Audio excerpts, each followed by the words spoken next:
Okay, so I've let the Blackstone heat up for about 10 minutes or so. We're going to get some bacon going. I got about 6 strips here. We're going to go ahead and cook that in the pan because I'm going to need to preserve some of this grease, some of the bacon drippings to cook the onions and mushrooms in. What we're going to be doing is we're going to be making a bacon, onion, mushroom, cream cheese, and parsley, almost like a stuffing, almost like a dip. And we're going to be using the stuffing for something I got thawing out inside. It's going to turn out really good. So what we're going to go ahead and do is get this bacon going. So let's go. Okay, so we want this bacon nice and crispy. So we still got a little ways to go on it. Still a little too soft. Got a couple of more pieces over here we got to cook up. Okay, we got the first 4 slices nice and crispy. We got the last 2 already in the pan. They're cooking up. We're going to cover these up and get as much grease off of them as we can. We'll throw this tin foil over them to keep them nice and warm.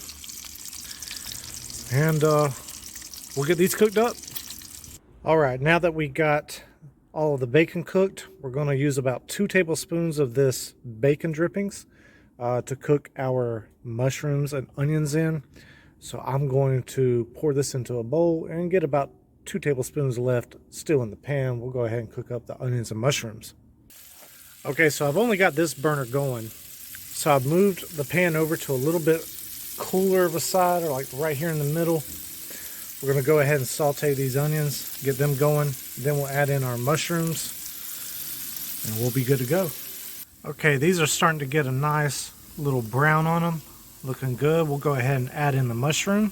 So our mushroom and onion mixture, oh my gosh, it's smelling so good. If you can smell what I smell, it's looking good. We're going to give it about another 2 minutes or so. I'm going to go ahead and close this lid, let it steam. Alright, that's looking nice and good. We're going to go ahead and pull that and get it into this bowl here. Let's go. Okay, so inside we're going to go ahead and make some carrots, and went ahead and added about a tablespoon of butter and a little bit of kosher salt. We're going to let those go ahead and cook. And over here I've already got some potatoes cut up. We're going to put these back in that pan, cook them in the bacon grease, and we're going to make just some fried potatoes in quarters and cook them in the bacon grease. Okay, so for these potatoes, we're going to hit it with the Slap Ya Mama. This is an excellent Cajun seasoning. It's a little salty, so you don't want to put extra salt onto the potatoes.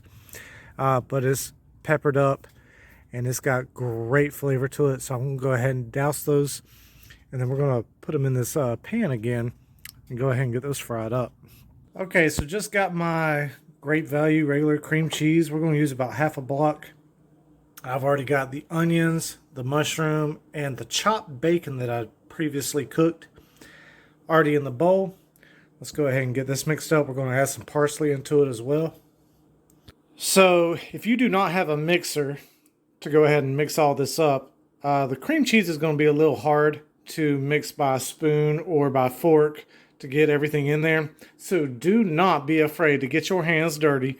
Throw your hands in there and mix it all up yourself. That's what I just did, and came out looking great. Now we're going to use this to stuff into this split venison backstrap. I'm going to stuff it with that filling here, and then we're going to wrap the entire thing in bacon and throw that on the Blackstone and get that to about, medium rare to a medium temp. Oh, it's going to be some good groceries tonight.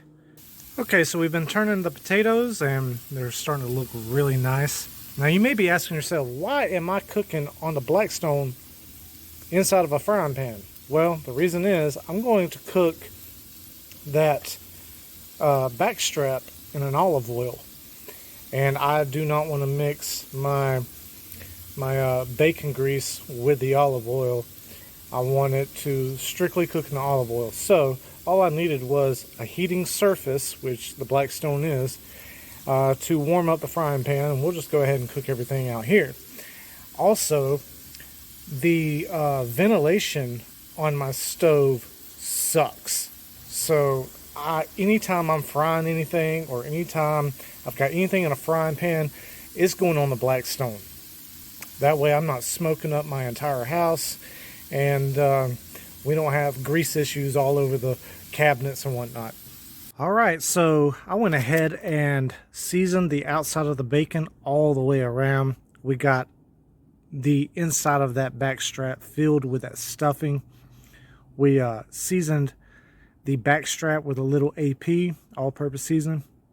You can use salt, pepper, garlic powder, onion powder, whatever you want to use for your AP. And then I hit it up with some barbecue rub on the outside.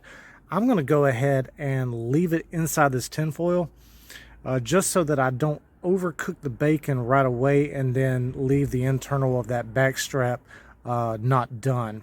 So we're going to go ahead and leave it foiled up, and we're going to put it on the cooler side of the Blackstone, which is over here, and that way we're not overcooking it too fast.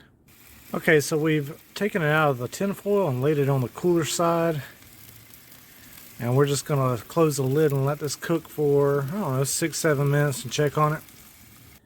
Okay, so it's been about 30 minutes. We just pulled the backstrap off the Blackstone. It's got an internal temp of around 135 to 140. Looking good. It did kind of fall apart a little bit, but that's all right. It's still going to be so good. And finished product later, we got the carrots, we got the Cajun fried potatoes, and we've got the stuffed venison backstrap. There you go. Looking good. I can't wait to dig in. On to the next.